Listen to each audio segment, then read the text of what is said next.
rise. Thank you very much. Please be seated. Good morning, everybody.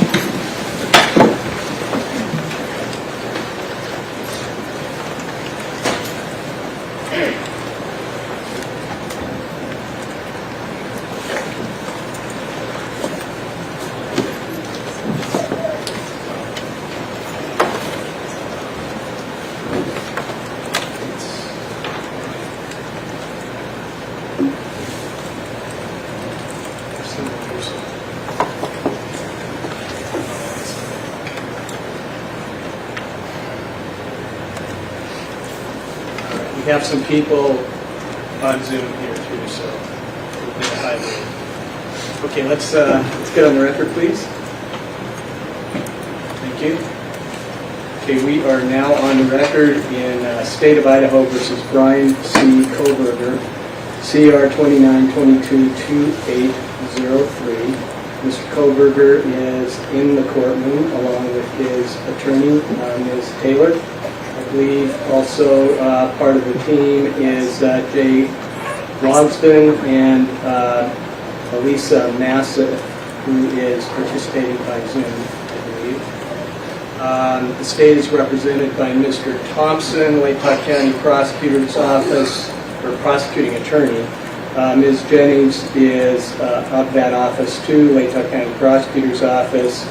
Also part of that team is Ingrid Beatty and Jeff Nye, both from the Idaho Attorney General's Office.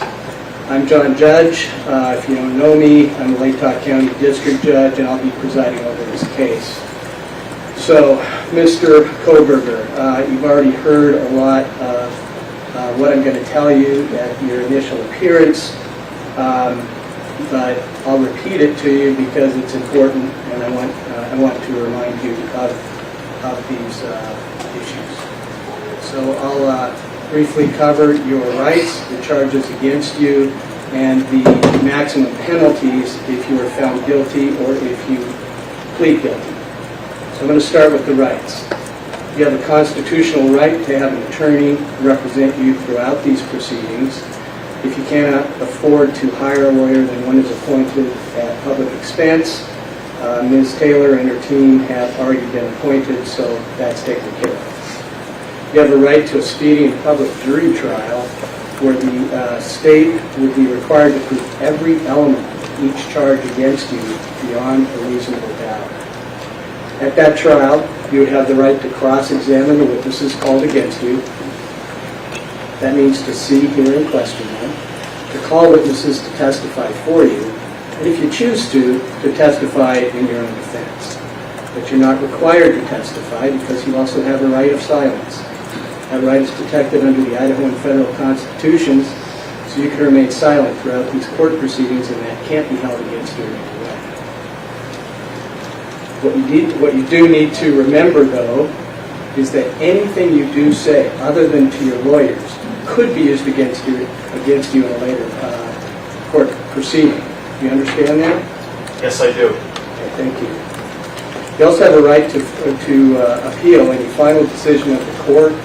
In order to exercise that right, you need to file a notice of appeal within 42 days of that final decision, or that right is waived. Also, if you are not a United States citizen, any finding of guilt in this state could have adverse consequences to your legal status. Do you understand these rights? Yes. Any questions about the rights? No. All right. Thank you, Mr. Kohberger. So, let's go to the indictment. Do you have a copy of the indictment in front of you? Yes. Okay, thank you. And you see in the heading your name there. Is that your correctly spelled complete name? Yes, it is. Is that the correct birth date underneath your name? Yes. Are those the correct last four digits of your Social Security number? Yes. All right, thank you. All right, I'm going to read you the charges on the indictment, starting with count 1, burglary. That is a felony under Idaho Code Section 18-1401 and 1403. This alleges that you, on or about November 13, 2022, in Latah County, state of Idaho, did unlawfully enter a residence located at 1122 King Road, Moscow, with the intent to commit the felony crime of murder. Count 2, murder in the first degree. That is a felony under Idaho Code Section 18-4001, 4002, 4003, and 4004. This alleges that you, on or about November 13, 2022, in Latah County, state of Idaho, did willfully, unlawfully, deliberately, with premeditation and with malice aforethought, kill and murder Madison Mogen, a human being, by stabbing Madison Mogen, from which she died. Count 3, murder in the first degree, a felony under Idaho Code Section 18-4001, 4002, 4003, and 4004. This alleges that you, on or about November 13, 2022, in Latah County, state of Idaho, did willfully, unlawfully, deliberately, with premeditation and with malice aforethought, kill and murder Kayla Gonzalez, a human being, by stabbing Kayla Gonzalez, from which she died. Count 4, murder in the first degree.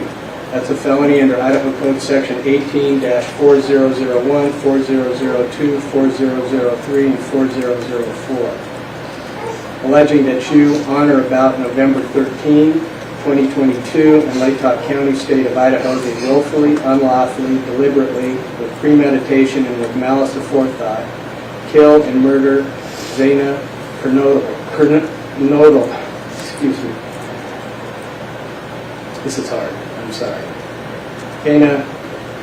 Zaina Kernodle, a human being, by stabbing Zaina Kernodle, from which she died. Count 5, murder in the first degree. This is a felony under Idaho Code Section 18-4001, 4002, 4003, and 4004. This alleges that you, on or about November 13, 2022, in Latah County, state of Idaho, did willfully, unlawfully, deliberately, with premeditation and with malice aforethought, kill and murder Ethan Chapin, a human being, by stabbing Ethan Chapin, from which he died. This is signed on May 16, 2023, by the presiding grand juror. So now I'm going to go to the maximum penalties of each charge, starting with count 1, burglary, minimum 1 year, up to 10 years in imprisonment, fine of up to $50,000 for both fine and imprisonment, restitution for the victim's economic losses resulting from the crime. For counts 2, 3, 4, and 5, murder in the first degree, maximum penalties, life in prison or the death penalty. Fine of up to $50,000 for both fine and life in prison or the death penalty. Restitution for the victim's economic losses resulting from the crime. Also, additional fine of up to $5,000 to be paid directly to the victim's families. If you are found guilty or plead guilty on each charge, and the maximum sentences are imposed consecutively, that means one right after the other, you could be facing 10 years in prison, followed by 4 consecutive life sentences or death penalties, fines of up to $200,000 and $20,000 to be paid directly to the families, with any restitution resulting from the crimes.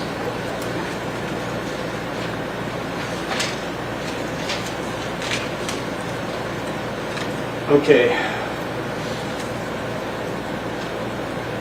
Mr. Koberger, do you understand the charge in count 1, burglary? Yes. Do you understand the maximum penalty? Yes. Do you understand the charge in count 2, murder in the first degree? Yes. Do you understand the maximum penalty? Yes. Do you understand the charge in count 3, murder in the first degree? Yes. Do you understand the maximum penalty? Yes. Do you understand the charge in count 4, murder in the first degree? Yes. Do you understand the maximum penalty? Yes. Do you understand the charge in count 5, murder in Yes. the first degree? Do you understand the maximum penalty? Yes. Okay, Ms. Taylor, is Mr. Koberger prepared to plead to these charges? Your Honor, we will be standing silent. Okay, because Mr. Koberger is standing silent, I'm going to enter not guilty pleas on each charge, counts 1, 2, 3, 4, and 5. Now, at this juncture, the state has 60 days to give notice of intention to seek the death penalty. And Mr. Koberger has a constitutional and statutory right to a speedy trial. So let's start with you, Ms. Taylor, and then Mr. Thompson to discuss some scheduling. Your Honor, we'd ask the court to set this trial at the very outside of the speedy trial, right? We're not prepared to do anything but ask the court to do that today. Okay.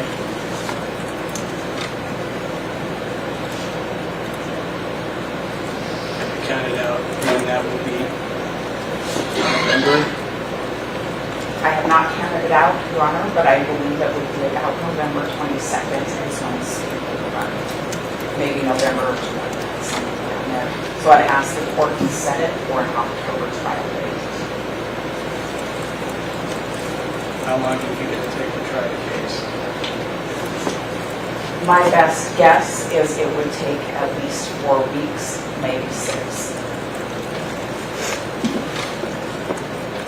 So you'd like me to set this for a 6-week trial? At this point, I would, Your Honor.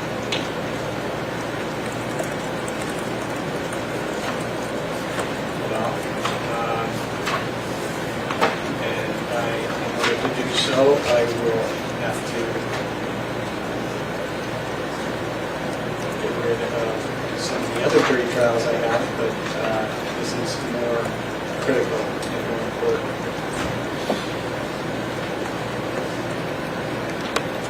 So, Mr. Thompson, what's your... Those trial dates are workable for the state judge. Okay, thank you.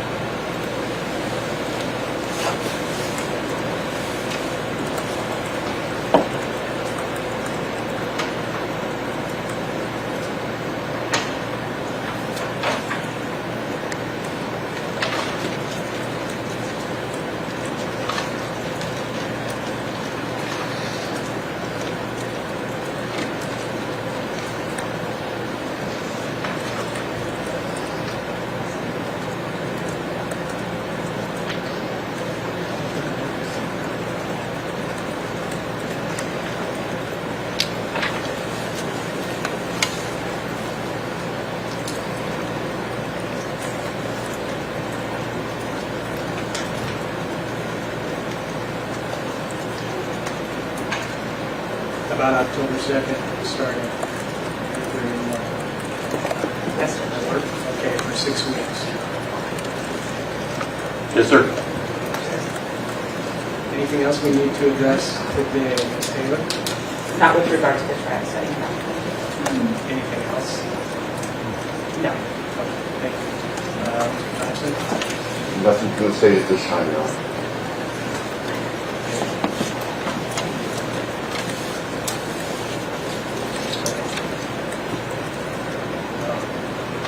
All right. So with that, by the way, I do want to let everybody know, if they don't already know this, that once the grand jury issued the indictment, the preliminary hearing scheduled to start on June 26th was no longer needed and is vacated. So some people are confused about that. So I thank counsel and the media and the public for your attention and respect. So we are adjourned. Thank you.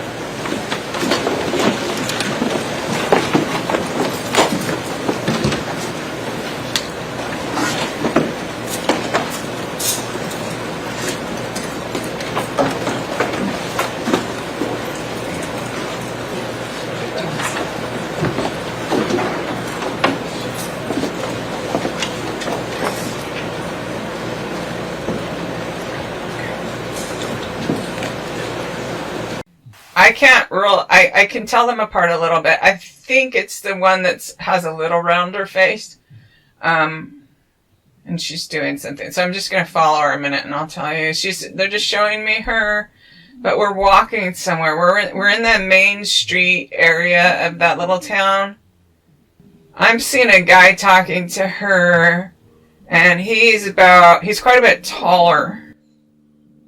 I mean, she sits on a bench, or it really feels like if there's a tree, and I'm getting chills on my legs, if there's a tree that has a bench surrounding the tree, like, you know how they put those half-round benches around trees sometimes? He's taller, and because this guy seems like he has, like if he was like 6 feet tall or something like that, you know, a bigger build, and she's not really interested in him because so it's not that, it doesn't feel like she knows him. It doesn't feel like she's super interested in talking to him. She's definitely not interested in going out with him. Oh, he has brown hair. In fact, he looks different than the one that got killed, but he's larger size like that. And his hair is a little bit, it might have a wave in it, and it's thick, and he might be a little older. Okay, I have chills about that. He's a little older.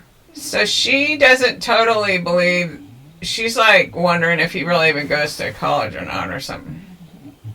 He's wearing a black sweatshirt or hoodie or black. Now I'm seeing the front of the house again. It's like 11. And he has no remorse or anything like that. No remorse. So he feels, the energy of the guy who does this feels like, obviously he has a lot of hatred, and that's obvious, but I'm feeling his hatred right now. His hatred in general, of just feeling like, kind of like there's all this fresh candy around town, but he can't have any. And I have chills on my legs about that. Rejecting him.